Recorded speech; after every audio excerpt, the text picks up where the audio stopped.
Salurkan infak sedekah dan wakaf terbaik Anda untuk pembangunan asrama santri akhwat Pondok Pesantren Alma Parung Bogor ke rekening yang tertera di layar kaca Anda.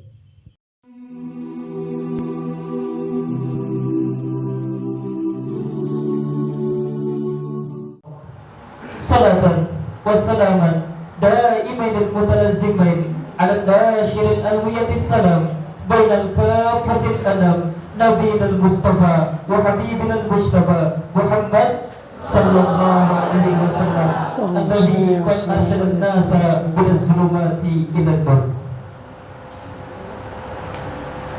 Kuntu huna biraisil jalasah ismahu lana an naqra'a tartibal baramij fi hadzal yawm as-sa'id.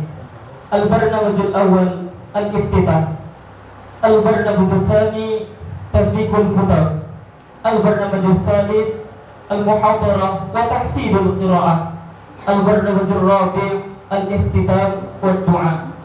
Nahdu ila barnamij al-awwal al-iftitah. Hayya bina naftah hadzal baramij biqira'ati basmalah. Bismillahirrahmanirrahim. Asallahu ayusahil fi kulli umurina. Amin amin ya rabbal alamin. Wa nahtu ila barnamij tsani tasbiqul khutab min ra'isil ma'had Alma al-ustad Dani falyatafaddal mashkura. Sallu ala nabi Muhammad sallallahu alaihi wasallam. Assalamualaikum warahmatullahi wabarakatuh. Assalamualaikum warahmatullahi wabarakatuh.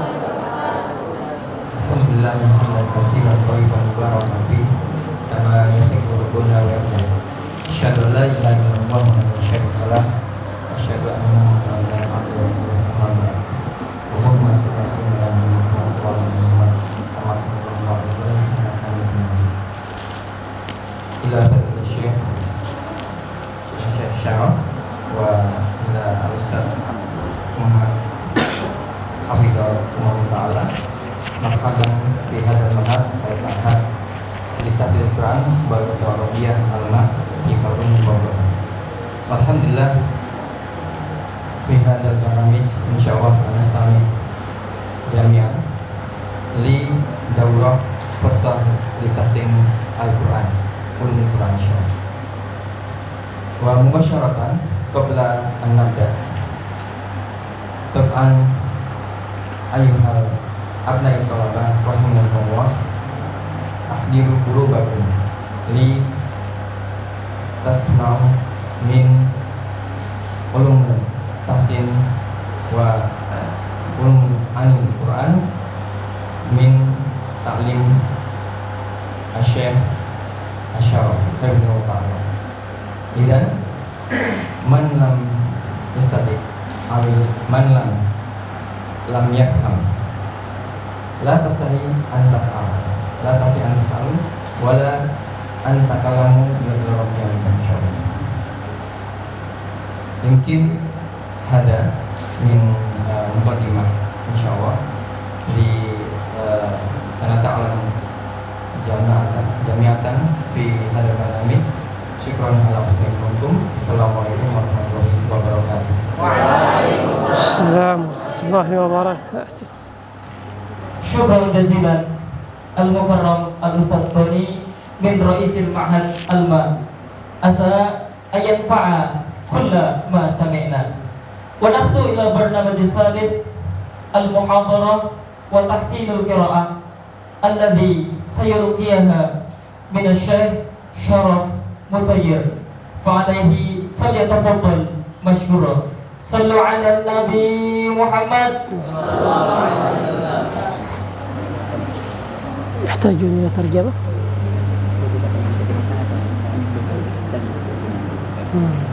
لازم؟ سلام يستهل به الكلام ومن أدب المحاضرة السلام. السلام عليكم ورحمة الله وبركاته. وعليكم السلام ورحمة الله وبركاته.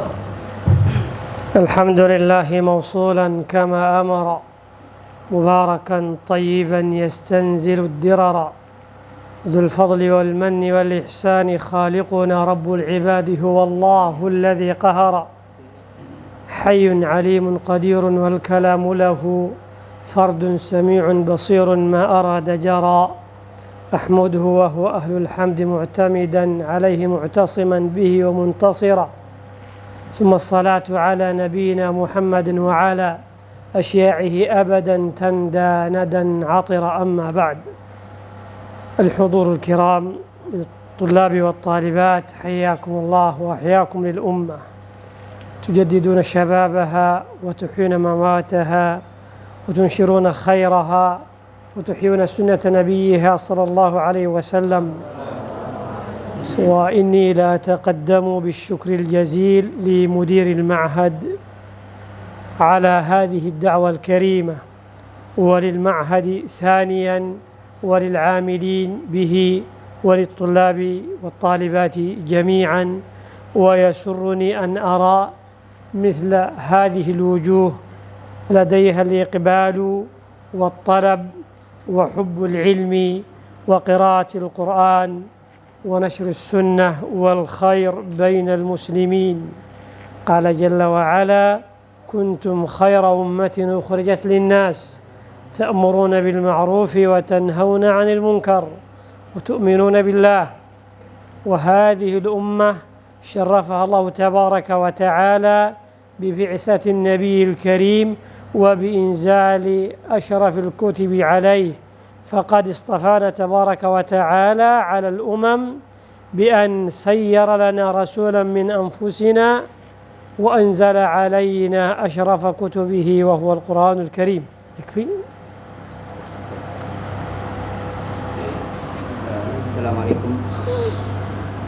Assalamualaikum warahmatullahi wabarakatuh.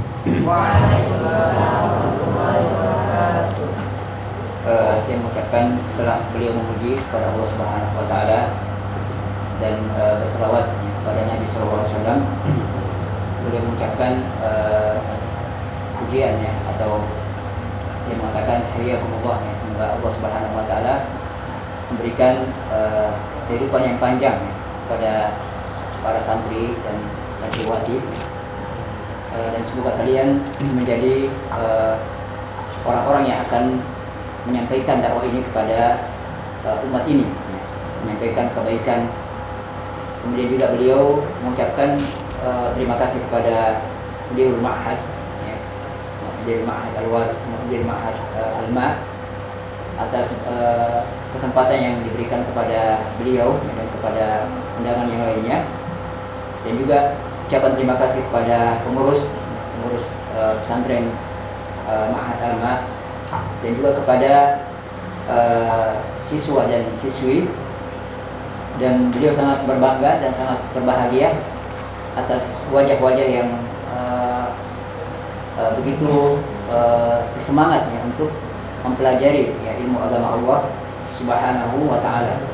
Beliau melihat bahwasanya kalian adalah orang-orang yang memiliki semangat yang tinggi, memiliki semangat yang besar untuk menerima apa-apa yang datang dari Allah Subhanahu wa taala dan Rasul-Nya.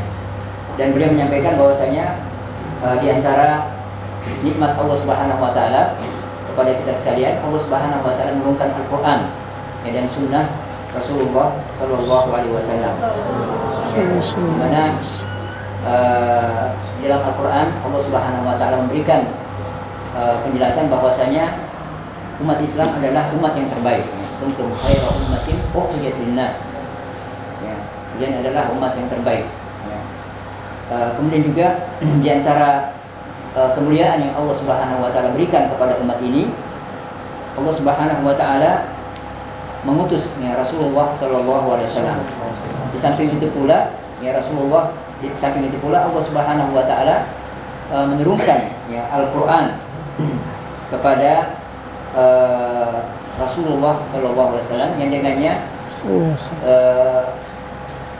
Al-Quran ini kita jadikan sebagai petunjuk, sebagai rujukan untuk memahami ilmu yang diturunkan oleh Allah Subhanahu wa taala. يقول الله تبارك وتعالى واصفا القرآن الكريم: وإنه لتنزيل رب العالمين نزل به الروح الأمين على قلبك لتكون من المنذرين بلسان عربي مبين وإنه لفي زبر الأولين أي في الكتب السماوية السابقة أتى ذكر القرآن الكريم. وأخبر تبارك وتعالى بأنه هو الذي أنزله وأوحاه إلى جبريل عليه السلام، وجبريل أخذه وأوصله إلى النبي صلى الله عليه وسلم غضا طريا، كما قال تبارك وتعالى: علمه شديد القوى ذو مرة فاستوى، أي جبريل عليه السلام. فالله سبحانه وتعالى أثنى على القرآن الكريم ثناء كبيرا عاطرا جميلا، قال بأنه كلامه، وقال تبارك وتعالى بأنه كتاب مبارك. يقول الحق تبارك وتعالى في سورة الأنعام: وهذا كتاب أنزلناه مبارك مصدق الذي بين يديه ولتنذر أم القرى ومن حولها والذين يؤمنون بالآخرة يؤمنون به وهم على صلاتهم يحافظون. وقال كذلك في نهاية السورة: وهذا كتاب مبارك مصدق الذي بين يديه وهذا كتاب أنزلناه مبارك فاتبعوه واتقوا لعلكم ترحمون. ووصفه في موضع آخر في سورة صاد: كتاب أنزلناه مبارك ليدبروا آياته، كتاب أنزلناه إليك مبارك ليدبروا آياته وليتذكر أولو الألباب. وقال جل وعلا: وهذا ذكر مبارك، سماه ذكر وسماه نور، كما قال تبارك وتعالى: يا أيها الناس قد جاءكم برهان من ربكم وأنزلنا إليكم نورا مبينا. فالقرآن الكريم هو حبل الله المتين وصراطه المستقيم الذي لا يخلق على كثرة الرد ولا تنقضي عجائبه. من قال به صدق ومن حكم به عدل ومن دعا إليه هدي إلى صراط مستقيم لا تشبع منه العلماء ولا تنقضي عجائبه. يكفي.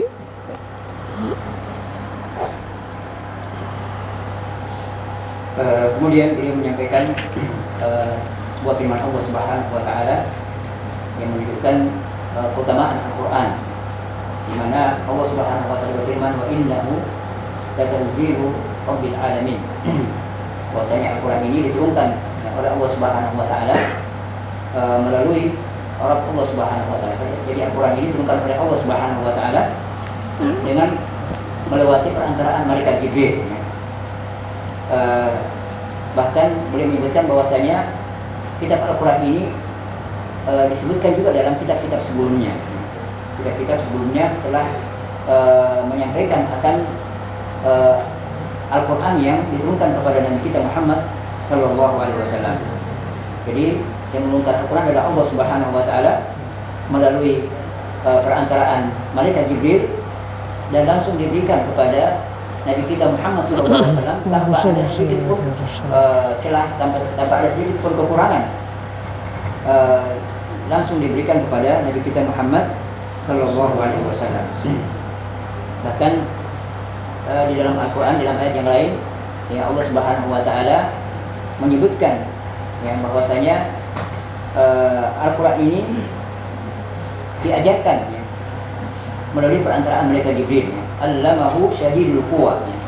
Dan yang dimaksud dengan syadidul quwa itu adalah Jibril alaihissalam. Kemudian beliau menyebutkan bahwa Allah Subhanahu wa taala memuji Al-Qur'an ini, memuji Al-Qur'an dengan sebuah sebutan bahwasanya dia adalah kalamullah, kalam Allah Subhanahu wa taala. Bahkan dalam ayat yang lain disebutkan bahwasanya adalah kitabun mubarak, kitab yang penuh dengan berkah. Dalam ayat disebutkan bahwasanya wa hadza kitabun anzalnahu mubarakun, kitab Al-Quran ini diturunkan oleh Allah Subhanahu wa taala, di mana Al-Quran ini berisi atau memiliki berkah ya. Bahkan dia adalah musaddiqan lima baina yadayhi, dan juga membenarkan ya, kitab-kitab yang sebelumnya. Kemudian juga dalam ayat yang lain ya, wa hadzal kitabun mubarak, di akhir surah yang beliau baca, dia beliau mengatakan bahwasanya menyebutkan juga bahwasanya di antara pujian yang Allah Subhanahu wa taala berikan kepada kitab Al-Quran ini bahwasanya dia adalah kitabun mubarak. Dan juga beliau yang menyebutkan bahwasanya di antara pujian atau pujian yang diberikan ya, kepada ayat Al-Quran ini bahwasanya dia adalah dzikrun mubarak ya, juga dia disebut dengan nur, cahaya. Bahkan beliau menyebutkan satu perkataan bahwasanya ya, Al-Quran hablullahil matin, Al-Quran ini adalah merupakan tali Allah Subhanahu wa taala yang sangat kuat, dan dia tidak akan bisa tidak bisa hancur atau tidak bisa dikalahkan ya, walaupun banyak orang yang menentangnya. Walaupun banyak orang yang menentang Al-Quran ini, maka mereka tidak akan mampu untuk menentangnya ya. Dan dia tidak akan berkurang ya. Orang siapa yang mengatakan ya, dengan Al-Quran, maka dia akan berkata yang benar ya. Bahkan dia tidak akan berkurang ya. Barang siapa yang membaca Al-Quran, maka dia tidak akan merasakan kepuasan ya. Karena begitu dia membaca Al-Quran, maka akan bertambah ya, ilmunya ya. يقول الحق تبارك وتعالى ونزلنا عليك الكتاب تبيانا لكل شيء وهدى ورحمة وبشرى للمسلمين. قال تنزيل من الرحمن الرحيم، تنزيل من العزيز العليم، تنزيل الكتاب لا ريب فيه من رب العالمين. كل هذه الأوصاف تدل دلالة قطعية على شرف القرآن الكريم وعلى عظم القرآن الكريم. قل من كان عدوا لجبريل فإنه نزله على قلبك بإذن الله مصدقا لما بين يديه وهدى وبشرى للمؤمنين. وقال تعالى والقرآن فرقناه لتقرأه على الناس على مكث ونزلناه تنزيلا. فمن أراد الخير خير الدنيا والآخرة فعليه بالقرآن الكريم. قال صلى الله عليه وسلم خيركم من تعلم القرآن وعلم. فمن حفظ القرآن وتدبر آياته ومعانيه وعمل بما فيه فهو من خير البشر على الإطلاق ومن خير هذه الأمة على الخصوص. الله سبحانه وتعالى يرفع بالقرآن الكريم أقواما وينزل به آخرين، يرفع به أقواما ويضع به آخرين. الخير كل الخير في القرآن الكريم وفي السنة النبوية. الله سبحانه وتعالى أوحى القرآن إلى جبريل فكان خير الملائكة وأفضلهم على الإطلاق، وجبريل أنزله حمله إلى النبي صلى الله عليه وسلم فكان خير الرسل على الإطلاق. وأنزل القرآن في ليلة القدر فكانت خير الليالي على الإطلاق، كما قال تبارك وتعالى إنا أنزلناه في ليلة القدر السورة وأنتم تحفظون السورة. وقال جل وعلا أنزلناه في ليلة مباركة سورة الدخان. فالاشتغال بالقرآن الكريم خير عظيم، وأنزله في شهر كريم فصار خير الشهور ألا وهو شهر رمضان ركن من أركان الدين. قال تبارك وتعالى شهر رمضان الذي أنزل فيه القرآن هدى للناس وبينات من الهدى والفرقان. ومن حفظ القرآن فهو من خير هذه الأمة. ومن حمل القرآن بحق وبصدق فقد حمل الرسالة بين جنبين إلا أنه لا يوحى إليه. قال تبارك وتعالى عن موسى عليه السلام وأنا اخترتك فاستمع لما يوحى. وقال ثم أورثنا الكتاب الذين اصطفينا من عبادنا.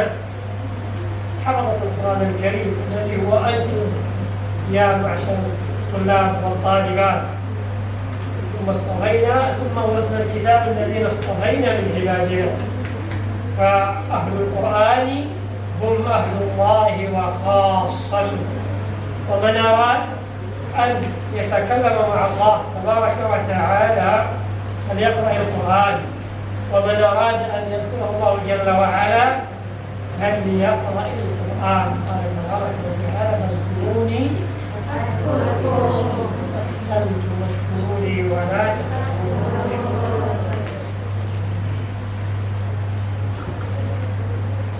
Baik, beliau mengatakan bahwasanya ini adalah merupakan sifat-sifat dari Al-Quran atau pujian-pujian Allah Subhanahu Wa Taala, pujian-pujian Allah Subhanahu Wa Taala terhadap Al-Quran. Bahkan dalam ayat yang lain bahwasanya Al-Quran ini adalah tibyanan li kulli syai', menjelaskan segala sesuatu, apa saja yang diinginkan oleh manusia, ya maka penjelasannya ada di dalam Al-Quran. Tanzilun minar rahmanir rahim. Al-Quran ini turunkan oleh Allah Subhanahu Wa Taala dari Ar-Rahman, yaitu yang Maha Pemurah dan Maha Penyayang. Dia mengatakan bahwasanya semua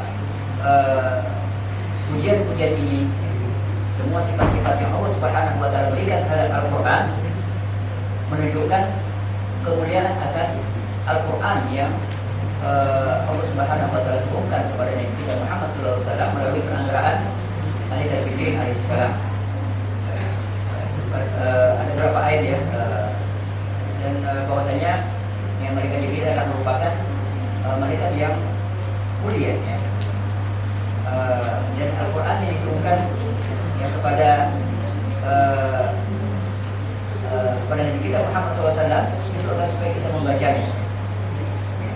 Al-Quran yang faraqnahu litaqra'ahu 'ala mukth. Kemudian juga barang siapa yang menginginkan kebaikan, barang siapa yang menginginkan kebaikan, maka hendaklah dia selalu berada dengan Al-Quran, selalu membersamai Al-Quran. Fa'alaihi bil Qur'anil Karim. Hendaklah dia selalu membersamai Al-Quran. Karena orang yang menghafalkan Al-Quran kemudian juga mengamalkannya, maka sesungguhnya dialah manusia yang terbaik ya. Min khairil bashar ala itlaq. Jadi orang yang paling terbaik, orang yang paling orang yang terbaik di permukaan bumi ini ya, adalah orang yang menghafalkan Al-Quran. Bahkan disebutkan bahwasanya Allah Subhanahu Wa Taala meninggikan derajat ya, bagi orang-orang yang menghafalkan Al-Quran, dan juga sebaliknya ya, Allah Subhanahu Wa Taala menurunkan derajat ya karena Al-Quran ini ya. Jadi beliau mengatakan bahwasanya begitu banyak ya kebaikan yang diberikan ya, terhadap Al-Quran ini. Dan kita melihat ya bahwa dengan Al-Quran ini ya, ada beberapa hal yang dengannya orang itu dia mendapatkan kebaikan ya. Ya, seperti namanya Al-Quran ini diturunkan ya kepada Nabi kita Muhammad SAW melalui perantaraan malaikat Jibril ya. Maka karena Al-Quran ini diturunkan melalui perantaraan Jibril alaihissalam, maka Jibril menjadi afdalul malaikat, sebaik-baik malaikat. Kemudian juga Jibril menurunkan Al-Quran kepada Nabi kita Muhammad SAW, dan apa yang terjadi? Rasulullah SAW menjadi khairul rasul, ya, sebaik-baik rasul. Kemudian juga Allah Subhanahu Wa Taala menurunkan Al-Quran pada malam Lailatul Qadar, dan malam Lailatul Qadar ini menjadi afdalul layali, ya, sebaik-baik malam ya, dari malam-malam yang dipilih oleh Allah Subhanahu Wa Taala. Dan beliau mengatakan, dan kalian telah menghafalkan ayat inna anzalnahu fi lailatul qadar wa ma adraka ma lailatul qadar. Lailatul qadri khairun min alf syahr. Malam ini mendapatkan kemuliaan. Kenapa? Karena ya pada malam itu Allah Subhanahu wa taala menurunkan Al-Qur'an. Bahkan dalam ayat yang lain ya bahwasanya malam Lailatul Qadar ini adalah merupakan inna anzalnahu fi lailatin mubarakah. Inna anzalnahu fi lailatin mubarakah. Allah Subhanahu wa taala menurunkan Al-Qur'an ini pada malam yang penuh berkah. Kenapa dia mendapatkan berkah? Karena dia diturunkan pada malam itu adalah Al-Qur'an. Kemudian juga beliau mengatakan Al-Quran ini diturunkan pada bulan Ramadan diturunkan pada bulan Ramadan, dan bulan Ramadan ini menjadi khairu asyuhur sebaik-baik bulan bahkan bulan Ramadan ini menjadi rukun Islam berpuasa pada bulan Ramadan adalah merupakan bagian dari rukun Islam. Syahrul Ramadan alladzi unzila fihi al-Qur'an hudan linnas, menjadi petunjuk bagi manusia. يقول الإمام ابن بري رحمه الله: وقد أتت في فضله آثار ليست تفي بحملها أسفار، فيكفيه من الوصف أنه كلام الله سبحانه وتعالى. يقول الرسول صلى الله عليه وسلم: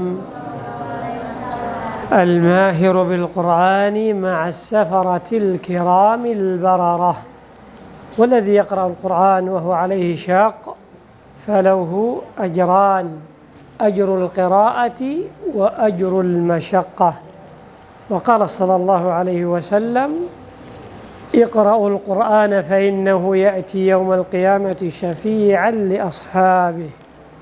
وقال عليه الصلاة والسلام: الذي ليس في جوفه شيء من القرآن كالبيت الخرب، والبيت الخرب تسكنه الشياطين ومردة الجن. فالقرآن الكريم روح وحياة للقلوب. قال تبارك وتعالى: وكذلك أوحينا إليك روحا من أمرنا. روحا أي حياة. ما كنت تدري ما الكتاب ولا الإيمان ولكن جعلناه نورا نهدي به من نشاء من عبادنا وإنك لتهدي إلى صراط مستقيم. قبل القرآن كما قال تبارك وتعالى: ووجدك ضالا فهدى، أي لا يوحى إليك، ثم أوحى إليك القرآن وهداك. فالقرآن الكريم هو الهدى وهو الروح وهو النور وهو ورد القلوب، حياة القلوب. روى القلب ذكر الله فاستسق مقبلا، ولا تعد روض الذاكرين فتمحلا، وآثر عن الآثار مثرات عذبه، فما مثله للعبد حصنا وموئلا. ومن شغل القرآن عنه لسانه ينال خير أجر الذاكرين مكملا. وما أفضل الأعمال إلا افتتاحه لدى الختم حلا وارتحالا موصلا.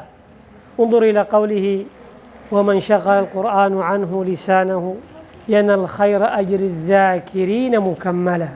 وقول روى القلب ذكر الله أي قراءة القرآن، فالقرآن هو أعظم الذكر لا إله إلا الله، ولا إله إلا الله وردت في القرآن، شهد الله أنه لا إله إلا هو. فالقرآن الكريم هو الذكر العظيم، وهو كلام رب العالمين، وهو جلاء صدور القلوب. قال صلى الله عليه وسلم: إن القلوب لا تصدع كما يصدع الحديد، وجلاها ذكر الله وقراءة القرآن. كتاب الله غني وفير، وأن كتاب الله أوثق شافع وأغنى غناء واهبا متفضلا، وخير جليس لا يمل حديثه، وترداده يزداد فيه تجملا. وحيث الفتى يرتاع في ظلماته من القبر يلقاه سنا متهللا، هنالك يهنيه مقيلا وروضة، ومن أجله في ذروة العز يجتلى. يناشد في إرضائه لحبيبه، فأجدر به سؤلا إليه موصلا. فيا أيها القارئ به متمسكا مجلا له في كل حال مبجلا هنيئا مريئا والديك عليهما ملابس أنوار من التاج والحلى فما ظنكم بالنجل عند جزائه أولئك أهل الله والصفوة الملأ أولو البر والإحسان والصبر والتقى حلاهم بها. Dan juga bahwa para siapa yang menghafalkan Al-Quran, maka pada hakikatnya dia adalah manusia yang terbaik. Dia adalah merupakan umat yang terbaik. Ya. Dan barang siapa yang menghafalkan Al-Quran, kemudian juga mengamalkannya dan juga mendakwakannya, maka sebenarnya dia telah membawa risalah. Dia sama seperti orang yang diberikan wahyu. Walaupun wahyu itu tidak diberikan kepada walaupun dia tidak diberikan wahyu kepadanya, di pada hakikatnya kalau dia sudah menghafalkan Al-Quran, maka sebenarnya dia adalah seseorang yang diutus untuk menyampaikan Al-Quran ini. Ya, dan beliau mengatakan bahwasanya kalian ya, para tulabul ilmi ini yang ada di sini ya, adalah orang-orang yang mendapatkan karunia ini karena kalian telah menjadi orang-orang yang memberikan waktunya ya, atau mengerahkan seluruh potensi yang ada dalam dirinya untuk menghafalkan Al-Quran ya, dan beliau mengatakan bahwasanya orang-orang yang menghafalkan Al-Quran adalah ya ahlullahi wa khassatuh ya, orang adalah merupakan ahli Allah Subhanahu wa taala dan merupakan orang-orang yang khususnya orang-orang khususnya Allah Subhanahu wa taala. Orang-orang yang terdekat dengan Allah Subhanahu wa taala. Barang siapa yang ingin berbicara dengan Allah Subhanahu wa taala, maka hendaklah dia mendekati Al-Qur'an. Hendaklah dia membaca Al-Qur'an. Barang siapa yang ingin mengingat Allah Subhanahu wa taala, maka hendaklah dia membaca Al-Qur'an. Maka beliau menyebutkan bahwasanya ya Al-Qur'an ini adalah merupakan salah satu bentuk yang dengannya seorang itu bisa mengingat Allah Subhanahu wa taala. Beliau mengatakan bahwasanya Al-Qur'an ini adalah merupakan kalamullah. Di mana disebutkan dalam hadis bahwasanya orang yang membaca Al-Qur'an, maka orang yang lancar ya dalam membaca Al-Qur'an, maka dia bersama dengan as-safaratul kiramil barar, bersama dengan para malaikat yang mulia ya. Dan juga bahwasanya orang yang terbata-bata di dalam membaca Al-Quran, maka Allah tidak menyanyiakan usahanya, akan tetapi Allah Subhanahu wa taala memberikan kepadanya dua pahala. Ya, pahala apa? Pahala dengan membaca Al-Quran, dan juga pahala karena dia terbata-bata di dalam membaca Al-Quran, karena ada usaha, ada usaha yang dia kerahkan sehingga dia bisa mampu membaca Al-Quran. Bahkan dalam hadis yang lain disebutkan bahwasanya ya iqra'ul Quran fa innahu ya'ti yaumal qiyamati syafi'an li ashabihi. Bacalah kalian Al-Quran karena sungguhnya Al-Quran ini akan datang pada hari kiamat menjadi syafaat, menjadi penolong yang bagi orang-orang yang membacanya. Tentunya pada hari kiamat tidak ada orang yang menolong kita kecuali ya, pertolongan yang telah ditetapkan oleh Rasulullah SAW itu di antaranya adalah Al-Quran. Kemudian beliau menyebutkan juga bahwasanya ya beliau menyebutkan satu perumpamaan yang disebutkan Rasulullah SAW bahwasanya orang-orang yang tidak ada di dalam dirinya ya, dalam kerongkongannya atau dalam dalam dirinya itu Al-Quran, maka dia seperti rumah yang tidak ditinggali ya, atau rumah yang kosong ya. Beliau mengatakan kalau rumah kosong itu yang tinggal adalah jin, syaitan ya. Ya, maka agar supaya syaitan dan jin ini tidak ada pada diri kita, maka hendaknya kita selalu membaca Al-Quran. Karena Al-Quran ini adalah merupakan ruh ya. Dia adalah merupakan kehidupan ya. Kehidupan apa? Kehidupan jiwa ya, dan kehidupan hati ya. Oleh itu Rasulullah SAW, Allah Subhanahu wa taala berfirman, "Wa wajadaka dhallan fahada." Ya. Jadi agar kita mendapatkan hidayah, maka kita mendekatkan diri kepada Al-Quran.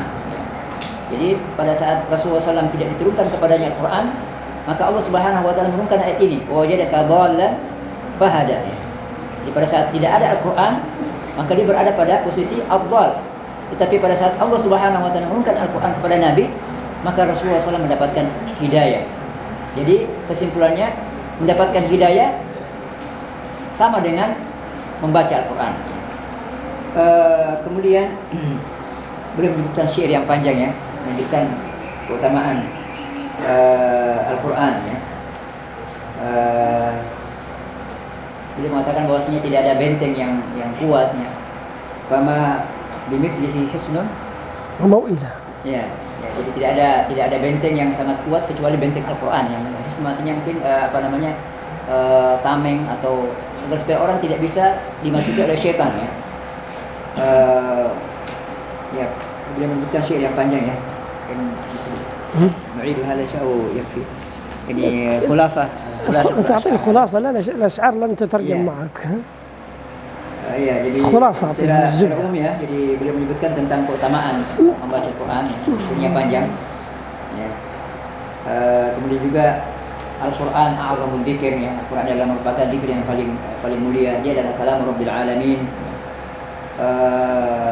Beliau mengatakan ya, dan beliau juga menyebutkan bahwasanya hati ini ya berkaratnya tasda'u kama yasda'ul hadid ya. Jadi dia berkarat seperti berkaratnya besi. Nah, sekarang bagaimana cara untuk menghilangkan karatan pada besi itu? Ya, dengan membaca Al-Quran. Jadi, kalau kita menghilangkan karatan yang ada dalam hati kita, ya caranya mudah ya, dengan membaca Al-Quran. Ini juga syair yang panjang di akhirnya beliau menyebutkan oleh Al-Quran itu adalah kitabullah ya, dia adalah merupakan khairul jalisin la yamallu hadithuhu ya. Dia adalah merupakan sebaik-baik yang kita temani duduk ya. Jadi Al-Quran tidak pernah memomel kok ulama sekali bersama dengan aku ya, tidak, dan dia tidak pernah ya, la yamallu hadithuhu. Bahkan beliau mengatakan ahlullahi was-safwati wal wala ya. صفة الملأ. Nah, الملأ ولا القوم.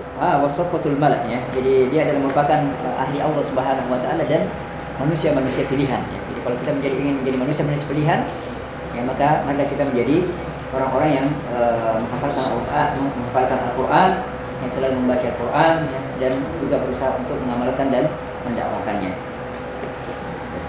كم مضى من الوقت؟ خلاص نعم. نكتفي بهذه المقدمة. لعل الله سبحانه وتعالى أن ينفعني وإياكم بها وأن يجعلها في ميزان حسناتنا جميعا شاهدة لنا لا شاهدة علينا. ونشرع في تحسين سورة الفاتحة، فنريد أن نسمع بالقدر الذي يتيسر ويسمح به الوقت. فمن يبدأ أولا، الطلاب أم الطالبات؟ نبدأ بالطلاب. Iya, jadi beliau mengatakan sekarang penjelasan tentang pentingnya Al-Quran ya, dan juga keutamaan Al-Quran kita cukupkan ya, dan kita pindah kepada tahsin Al-Quran. Mungkin dimulai dari tulabnya dulu ya, kemudian setelah itu talibat. Mungkin ada perwakilan ya, dan mungkin salah tahu يعني حسب ما يتيسر. نبدأ من اليمين. Ya, dari sebelah kanan هو dulu. نختار من الطلاب. نعم. اختياري عشوائي. Jadi yang kanan sebelah dikasih. Ya. Mandiri. Silakan yang mau ها. hadiah. Ya, jadi yang berada dikasih hadiah ya. Hadiahnya adalah notebook. يوجد هدايا. هذا هدية.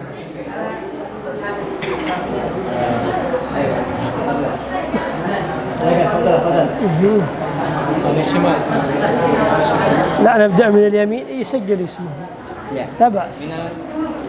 هنا لا يوجد. Ya.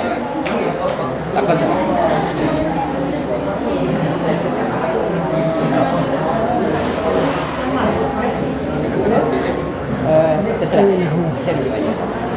Nanti kita akan selanjutnya. يقف.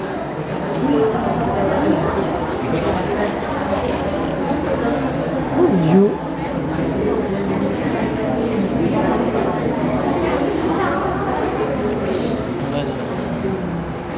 أين هو؟ أين ذهب؟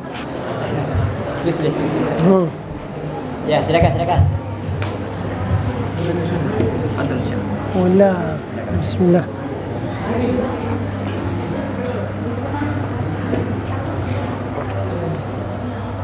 ما اسمك؟ Siapa namanya? Ismi Muhammad Haris Bakti. محمد. Muhammad Haris Bakti. حياك الله يا محمد. Masya Allah.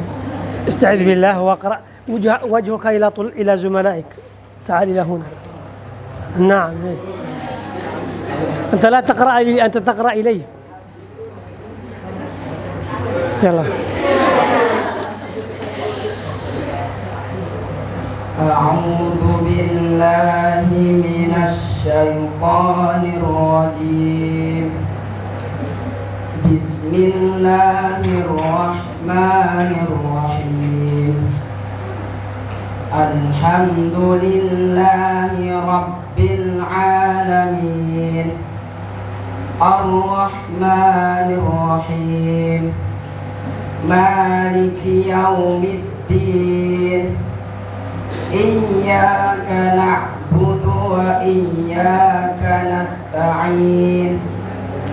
اهدنا الصراط المستقيم. صراط الذين أنعمت عليهم غير المغضوب عليهم ولا الضالين.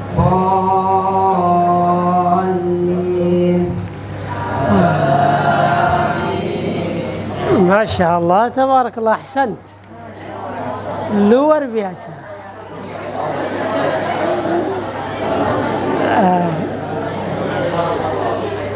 دائما وأبدا هناك قواعد لقراءة القرآن عامة ينبغي على الطالب أن يهتم بها.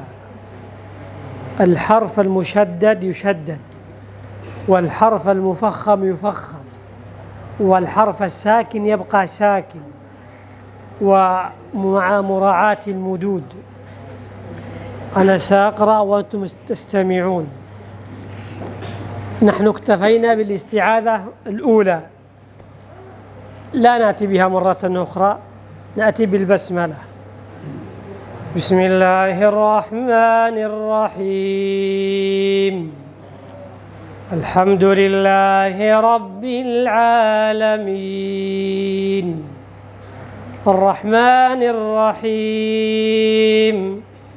مالك يوم الدين. إياك نعبد وإياك نستعين. اهدنا الصراط المستقيم. صراط الذين أنعمت عليهم غير المغضوب عليهم ولا الضالين.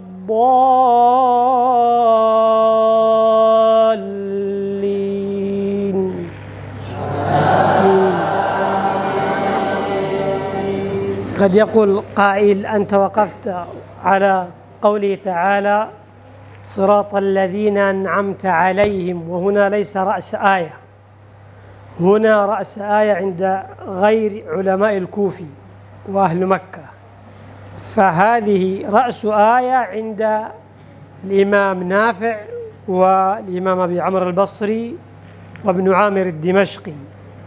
فهذه الآية صراط الذين أنعمت عليهم رأس آية عند غير الكوفي والمكي، لأنهم يعدونها آية ولا يعدون البسملة آية، فيراعى التشديد فيما سمعتم ويراعى التفخيم والترقيق والإشباع في قوله تعالى ولا الضالين مع التشديد، لأن هذا المد لازم وصلا ووقفا. فأنا الآن أقرأ وأنتم تقرؤون بعدي.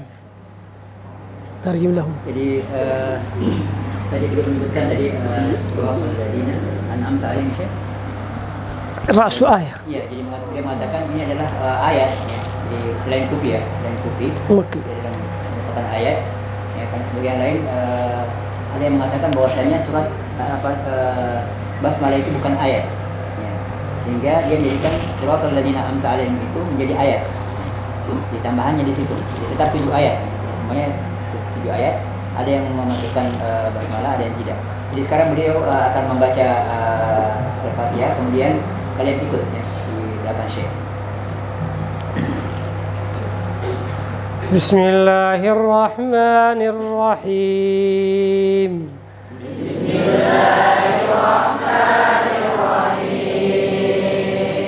Alhamdulillahi Rabbil Alamin.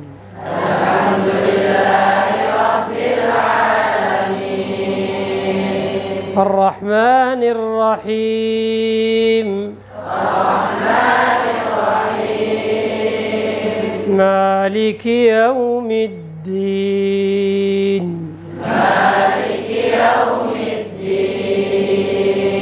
إياك نعبد وإياك نستعين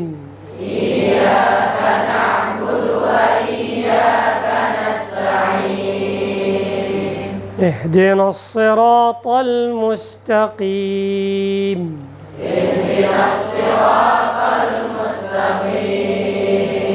صراط الذين أنعمت عليهم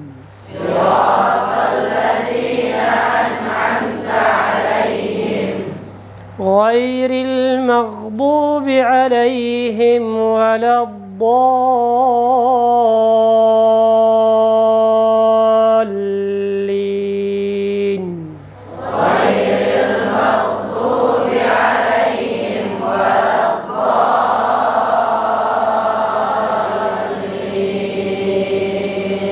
آمين. يقول الله تبارك وتعالى: ولقد آتيناك 7 من المثاني، هي الفاتحة، والقرآن العظيم هي الفاتحة، وهي أم الكتاب، وهي الشافية الكافية. لم ينزل مثل هذه السورة لا في التوراة ولا في الإنجيل ولا في الزبور ولا في أي شيء من الكتب السماوية السابقة، فهي القرآن العظيم، واحتوت على جميع ما في القرآن الكريم من المعاني، فقد حوت توحيد الألوهية والربوبية والأسماء والصفات وصفات الكمال والجلال لله تبارك وتعالى، وهي التوحيد الخالص. نريد أن نختار.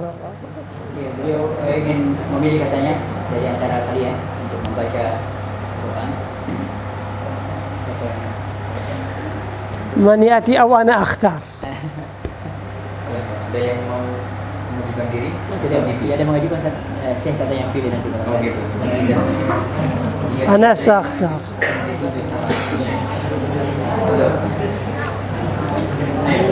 Kakak kelasnya mana? Kelasnya di sini.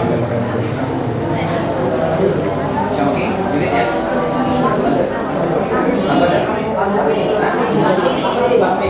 Oh ya, Fahmi. Yang tadi banyak.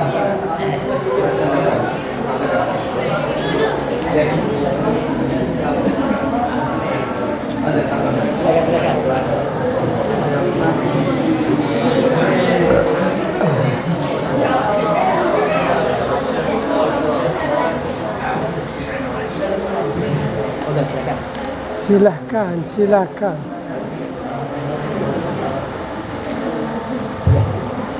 ممكن يجلس. اسمي محمد فهمي مستقيم. محمد فهمي، أهلا وسهلا. silakan duduk.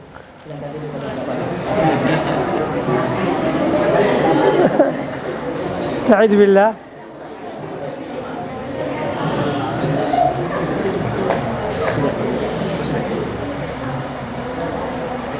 أعوذ بالله من الشيطان الرجيم.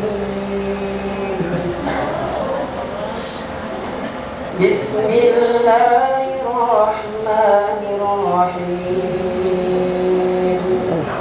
الحمد لله رب العالمين الرحمن الرحيم مالك يوم الدين إياك نعبد وإياك نستعين اهدنا الصراط المستقيم صراط الذين أنعمت عليهم غير المغضوب عليهم ولا الضالين.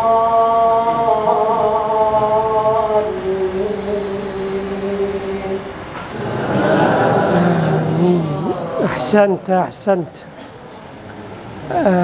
يتنبه لقوله إياك نعبد، لا تختلس الضمة، نعبد يعني تضم بمقدار حركتين. والطالب ذكرنا بقراءة إمام الحرم المكي علي جابر رحمه الله، يعني صوته قريب إليه. الآن أنا سأختار أحد الطلاب، سأختار عن يميني.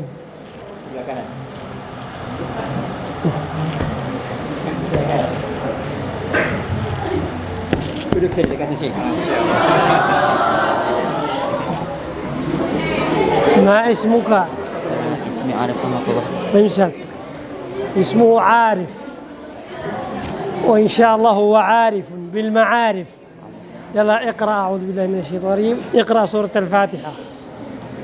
أعوذ بالله من الشيطان الرجيم. بسم الله الرحمن الرحيم. الحمد لله رب العالمين الرحمن الرحيم مالك يوم الدين إياك نعبد وإياك نستعين اهدنا الصراط المستقيم صراط الذين أنعمت عليهم غير المغضوب عليهم ولا الضالين. صدق الله. ما شاء الله تبارك الله. أحسنت يا عارف. نسأل الله عز وجل لنا ولك أن يفتح علينا المعارف، وأن ينشر علينا رحمته، ويفتح علينا حكمته. أحسنت. الآن إلى الجهة اليمنى. الآن عليك أن تختار. تفضل يا صاحب هذا. Yang ada ini ya pinknya. Ya, silakan.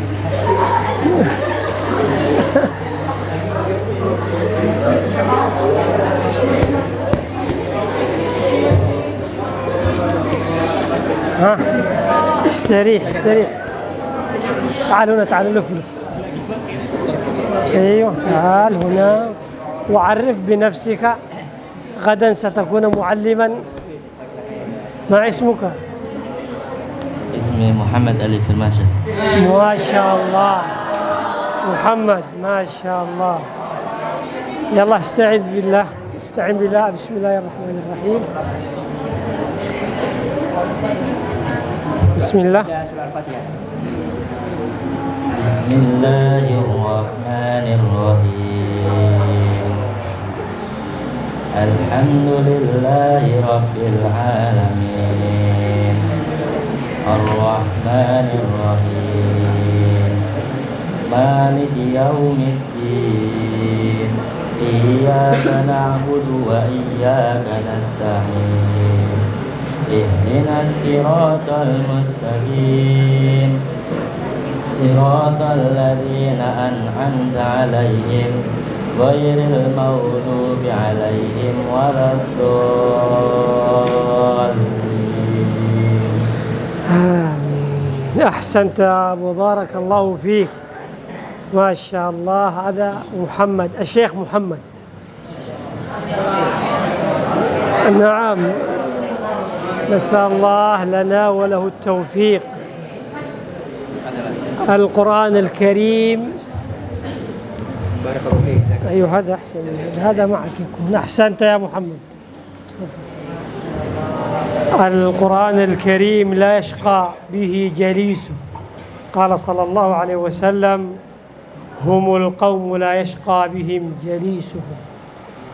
وقال صلى الله عليه وسلم: اجتمع قوم في بيت من بيوت الله يتلون كتاب الله ويتدارسونه بينهم إلا غشيتهم الرحمة وحفتهم الملائكة ونزلت عليهم السكينة وذكرهم الله في من عنده. نأخذ بعض الأمثلة، مع أني أتمنى أن يقرأ الجميع، لأن هذا اللقاء هو لقاء تحصيل الجميع، ليس لاثنين أو ثلاثة أو لأربعة. والآن نأخذ من الجهة اليمنى، اختيار عشوائي.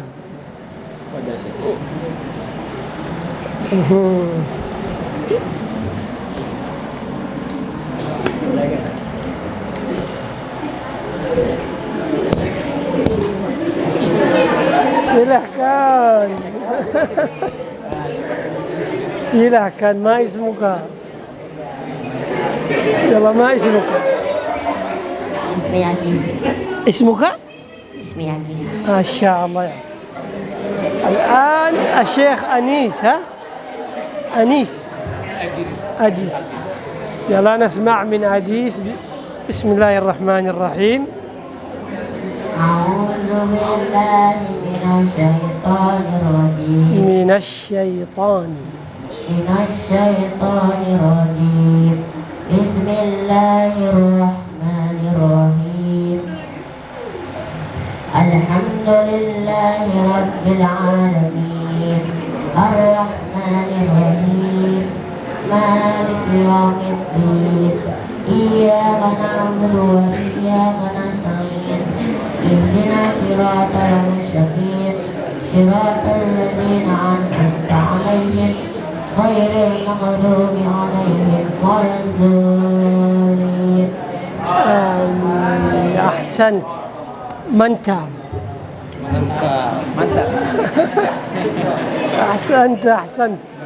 أحسنت. كم بقي من الوقت؟ الساعة 11. تفضل. بقي لنا متسع في الوقت. الآن نريد أن نسمع من البنات. بطري.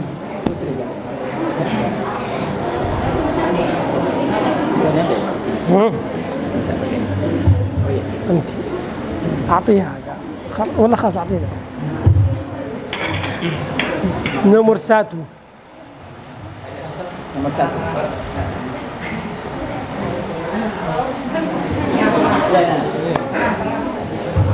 Nomor 1 yang kanan.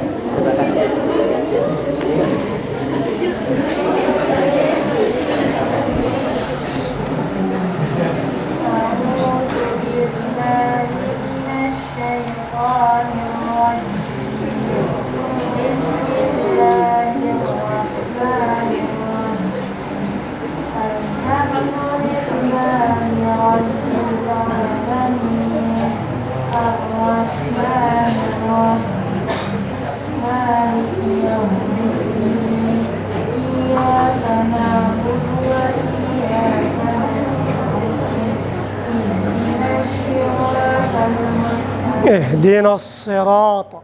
اهدنا الصراط. لا يخلط الحرف بالشين. الصاد مفخم لا يخلط بحرف الشين. اهدنا الصراط. نعم.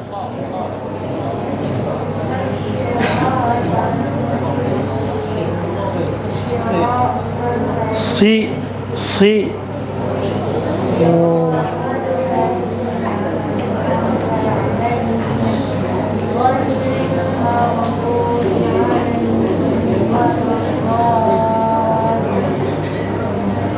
آمين. أحسنتي ما شاء الله. اكسلنت. ممتاز. من يريد أن يقرأ؟ الآن الأمر مفتوح للبنات. الأول إلزامي، الثاني اختياري. Ya, sekarang bebas katanya tadi dari kiri, sekarang bebas dari Putri.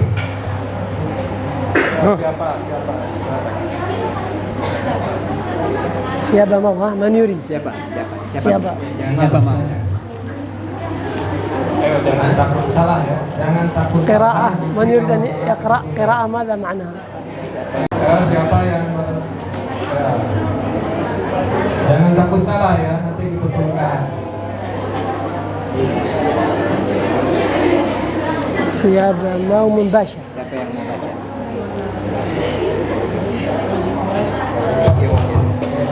أعوذ بالله من الشيطان الرجيم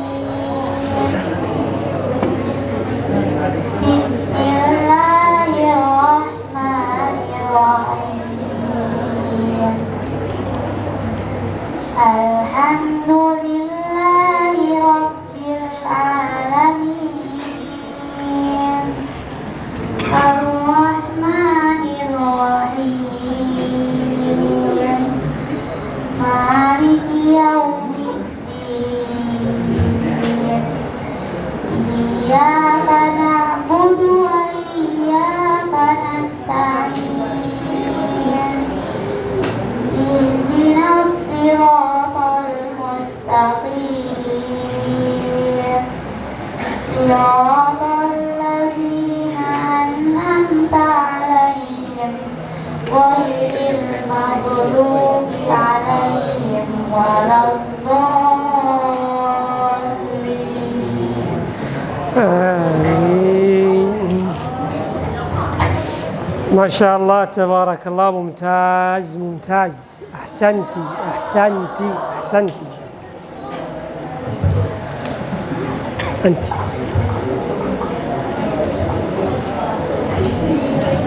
هناك الثالث هناك آخر ورنا بينج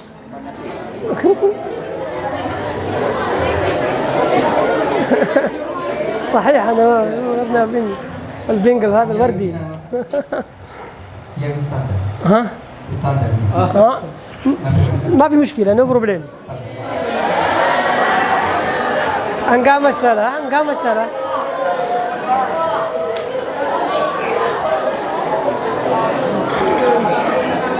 تيدا مسألة ما في مشكلة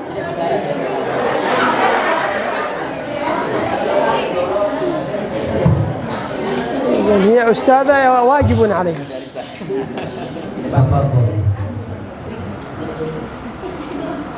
بسم الله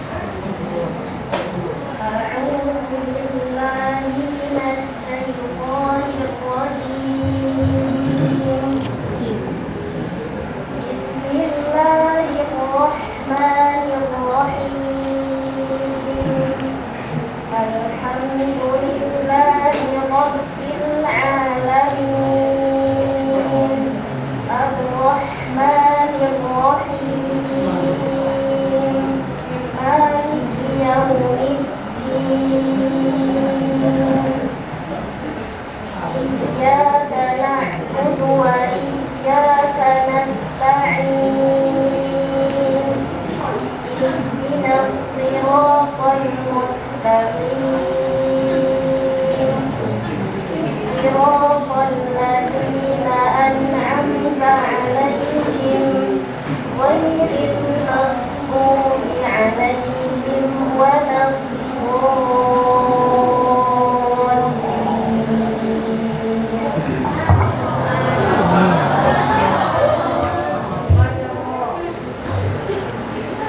ما شاء الله ممتاز درجة أولى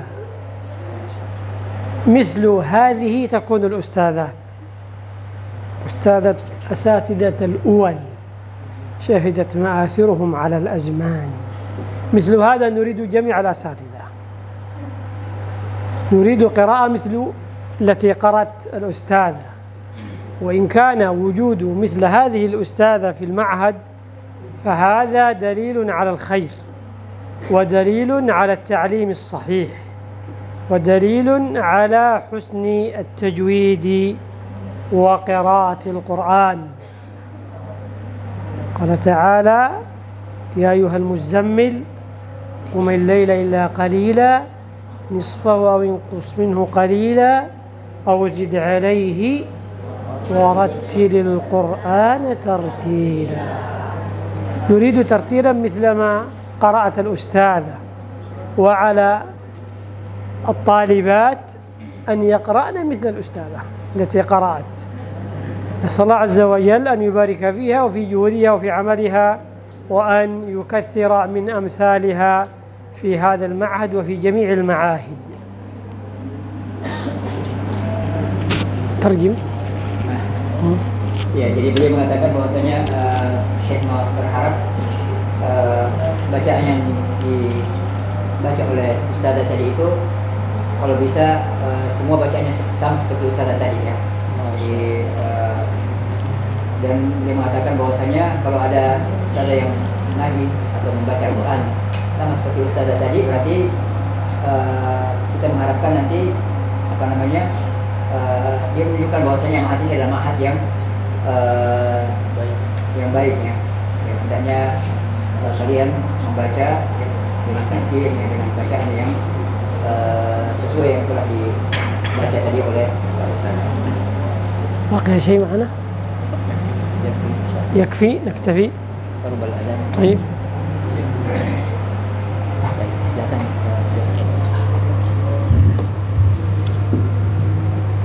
شكرا جزيلا حضرة الشيخ المكرم ورب مفير.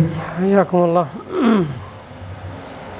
Asaya ayat fa'ana ma sami'na. Amin amin ya rabbal alamin.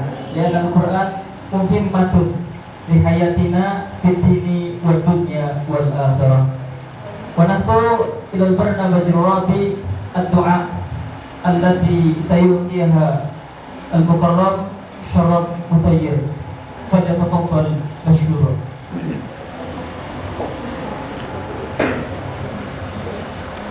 اللهم إنا نسألك بأننا نشهد أنك أنت الله لا إله إلا أنت الواحد الأحد الفرد الصمد الحي القيوم الذي لم يلد ولم يولد ولم يكن له كفوا أحد عالم الغيب والشهادة الرحمن الرحيم.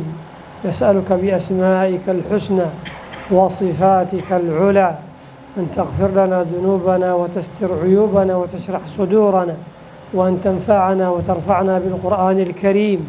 اللهم انفعنا وارفعنا بالقرآن الكريم. اللهم انفعنا وارفعنا بالقرآن الكريم. اللهم اجعله حجة لنا لا حجة علينا، شاهدا لنا لا شاهدا علينا. اللهم ارزقنا تلاوته في آناء الليل وأطراف النهار على الوجه الذي يرضيك عنا. اللهم شفع فينا القرآن.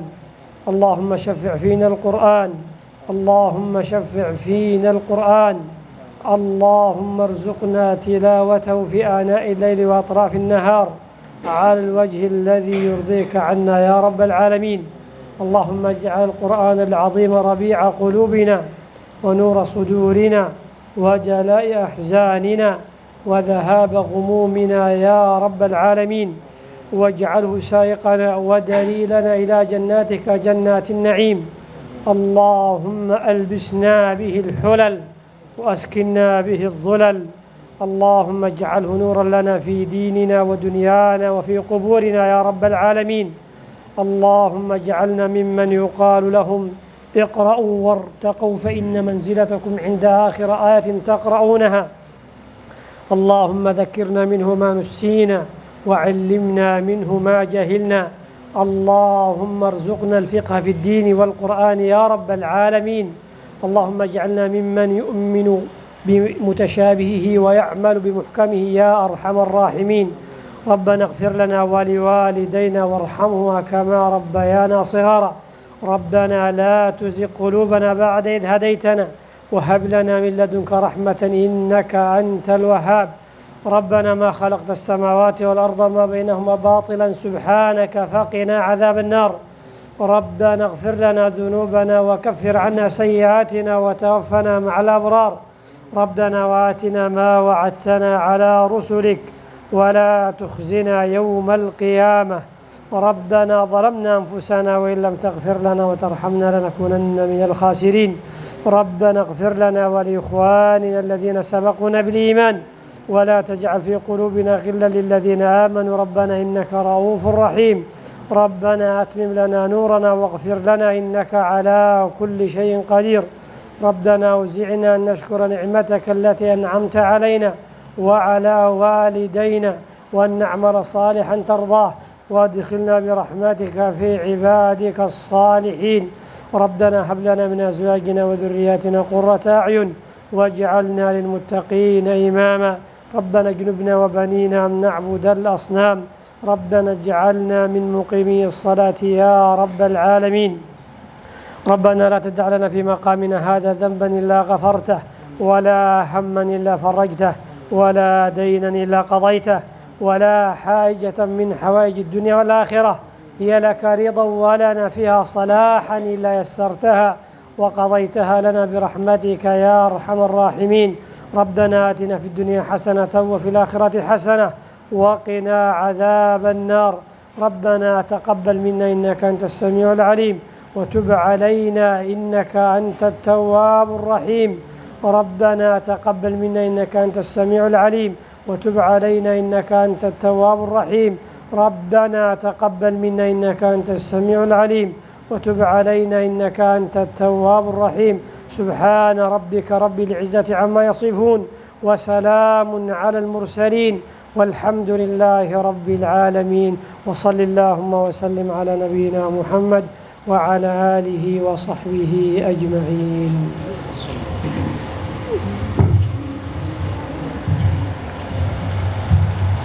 Amin amin ya rabbal alamin. Wa nasilu ila barnamajil akhir al-ikhtitam.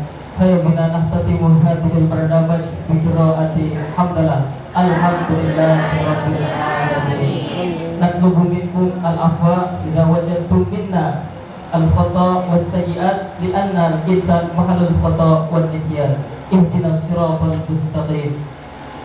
Kafaina bihadza ila al-liqa' ma'a salamah. Wassalamualaikum warahmatullahi wabarakatuh. Waalaikumsalam warahmatullahi wabarakatuh.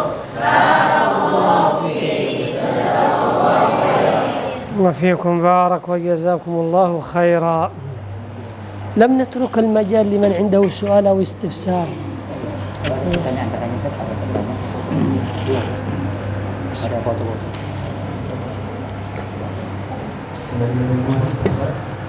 Ibu silakan ada pertanyaan atau kurang jelas boleh di apa tuh? Dari mana? Dari yang bertanya silakan.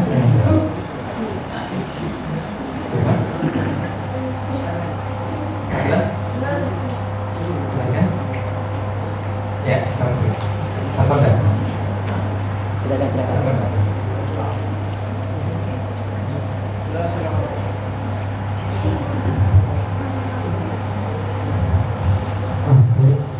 Assalamualaikum warahmatullahi wabarakatuh. السلام ورحمة الله وبركاته. Isi Saudi Ahmad. Ana uridu an as'al ilaika ya Syekh. Ma tariqa li natahammasu bihi fil Qur'an aw qira'atil Qur'an. Bismillah. Assalamualaikum warahmatullahi wabarakatuh. ما شاء الله.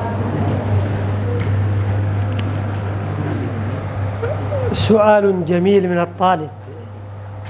ما الدافع الذي يجعلنا نتحمس لحفظ القرآن الكريم؟ وما هي الأسباب التي تحض على حفظ القرآن الكريم؟ سؤال جميل. الدافع من أراد الفردوس الأعلى فليحفظ القرآن الكريم. هذا هو الدافع.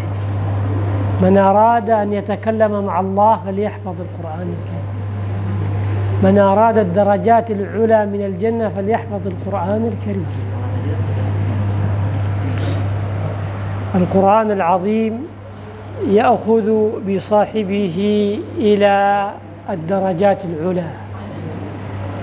سمعنا في الحديث يقال لقارئ القرآن وهذا يخص الحافظ: اقرأ ورتل كما كنت ترتل في الدنيا اقرأ وارتقي ورتل كما كنت ترتل في الدنيا فإن منزلتك عند آخر آية تقرأها. هذا من أعظم الدوافع والأسباب التي تحضنا على حفظ القرآن الكريم. ثانيا أن يراد بهذا الحفظ وجه الله. من أراد أن يحفظ القرآن لوجه الله الكريم فإن الله سبحانه وتعالى يفتح عليه مداركه ويوسع عليه عقله ويتم عليه حفظ القرآن الكريم. والابتعاد ثم الابتعاد عن الذنوب وعن المعاصي، فإن الذنوب والمعاصي تمنع الإنسان من أن يصل إلى مأربه في القرآن الكريم. ومن الأسباب والدوافع الحفاظ على الوقت واستغلال أنفس الأوقات لحفظ القرآن الكريم وتقليل المحفوظ وكثرة المراجعة. هذه من الأسباب التي تعينك على حفظ القرآن. ودائما وأبدا أكرر للطلاب دائما في كل الأماكن وفي كل الأزمنة. Beliau menyebutkan secara umum di antara motivasi kita untuk menghafal Al-Quran adalah yang pertama adalah Al-Firdaus Al-A'la. Apakah Anda ingin mendapatkan surga Al-Firdaus Al-A'la? Jawabannya adalah hafal Al-Quran. Apakah Anda ingin berbicara dengan Allah? Jawabannya adalah baca Al-Quran atau hafalkan Al-Quran. Apakah kalian ingin mendapatkan derajat yang tinggi di sisi Allah Subhanahu wa taala? Maka adalah kita menghafalkan Al-Quran. Dan kata beliau, hadis-hadis yang menerangkan tentang yuqalu liqari Al-Quran, dikatakan kepada yang membaca Al-Quran, ini maksudnya membaca Al-Quran adalah hafizul Quran, yang menghafalkan Al-Quran. Ya, kemudian disebutkan bahwasanya iqra warattil, bacalah dan tartillah. Iqra wattaqi. Jadi perintah untuk membaca itu kepada orang yang selalu menghafal Al-Quran. Fa inna manzilataka inda akhir ayatin taqra. Sesungguhnya derajatmu di sisi Allah Subhanahu wa taala sampai pada akhir ayat yang engkau baca. Kemudian menyebutkan bahwasanya di antara faktor yang memotivasi kita untuk membaca Al-Quran atau yang menyebabkan kita bisa membaca Al-Quran adalah adanya kita menghafalkan Al-Quran dengan niat dan tujuan agar kita dengan niat wajah Allah Subhanahu wa taala. Niat karena Allah Subhanahu wa taala, bukan mencari pujian, bukan karena ingin suara kita suara kita dipuji, tapi tujuannya adalah mencari wajah Allah Subhanahu wa taala. Kemudian juga kata beliau, di antara penyebab seorang bisa menghafalkan Al-Quran an yabta'ida anil dhunubi wal ma'asi. Ini penting ya, kata beliau, ya, agar hafalan kita lengket, hafalan kita menetap, ya, artinya tidak hilang, ya, maka hendaknya kita menjauhi dosa dan maksiat. Karena dosa yang maksiat ini adalah penyebab utama sehingga hafalan kita tidak bisa bertahan. Kemudian juga kata beliau bahwasanya hendaknya kita menjaga waktu kita, mencari waktu yang sesuai, ya, sehingga kita bisa menghafal Al-Quran. Dan ini juga satu kaidah kata beliau, ya, taqlilul mahfuz wa kasratul murajaah. Jadi kita hafalan kita jangan terlalu banyak dulu, ya. Jangan terlalu berambisi, tetapi kita menghafal sedikit tetapi murajaahnya banyak. Ya, jangan sebaliknya. Ya, hafalannya banyak tetapi murajaahnya sedikit. Ya, jadi kaidahnya adalah taqlilul mahfuz wa kasratil murajaah. Taqlilul mahfuz wa kasratil al-murajaah. Sedikit hafalan dan banyak diulangi. Kata beliau, hafalan ini dengan hafalan itu bisa bertahan atau bisa menetap di dalam diri kita tatkala kita banyak mengulangi dengan sebanyak-banyaknya. Dan kita tidak boleh terlalu tergesa-gesa ingin cepat menyelesaikan atau menghafalkan Al-Quran. Tidak perlu ya. Bahkan kata beliau, perlu kita mengulangi ayat sampai 100 kali ya. Atau mungkin 90 kali atau lebih kurang dari itu ya. Atau bahkan lebih banyak dari itu ya. Setelah kita menghafalkannya, setelah kita melancar, kita ulangi lagi ya. 70 kali ya, sehingga kita menjadi sudah bisa dikatakan hafid mutqin ya, karena ada orang hafid tapi tidak mutqin. Maka untuk menjadi hafid mutqin hendaknya kita selalu mengulangi.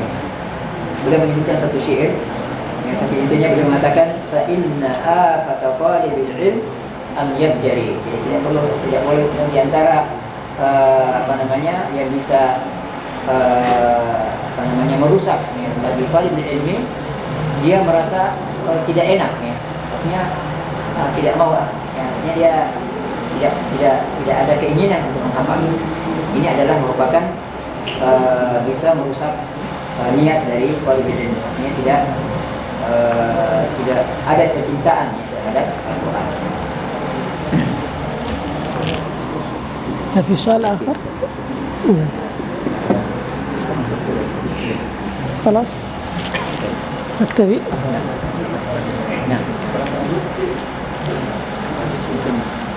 نمشي؟ نعم.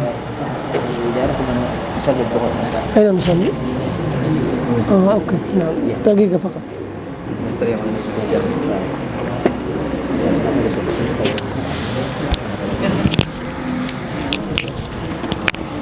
السلام عليكم ورحمة الله وبركاته.